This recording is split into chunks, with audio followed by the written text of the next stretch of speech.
수도권을 중심으로 코로나19 유행세가 꺾이질 않고 있습니다. 특히 서울은 감염자 1명이 추가로 몇 명을 더 감염시키는지를 보여주는 지표가 1을 넘겼습니다.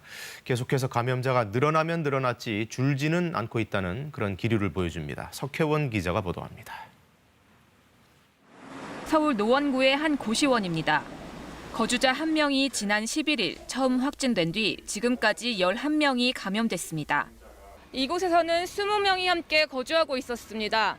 방역당국은 화장실과 주방 등 공용 공간을 함께 사용하며 전파된 것으로 보고 있습니다. 강동구의 노래방 한 곳에서는 종사자 1명이 양성 판정을 받은 뒤 인근 노래방 등으로 전파돼 누적 확진자가 41명으로 늘어났습니다. 노래 부르는 행위로 비말 발생이 많았을 것으로 보고 조사 중입니다. 또한 확진자 중 일부는 증상 발현일 이후에도 지속적으로 근무한 것으로 파악되었습니다. 가족이나 지인, 직장 동료 등 선행 확진자와 접촉에 의한 감염 비율은 46%까지 올라갔습니다. 지난해 8월 집계가 시작된 이후 최고치입니다. 일상생활에서 자칫 방심한 사이 감염될 가능성이 크다는 의미입니다.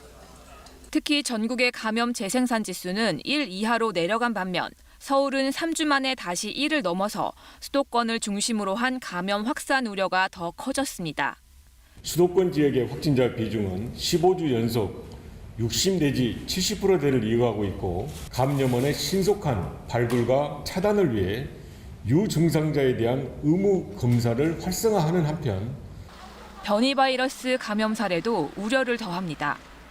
지금까지 인도에서 입국한 인도 재외국민 중 38명이 양성 판정을 받았는데 이 가운데 4명은 인도 변이 바이러스에 감염된 것으로 확인됐습니다.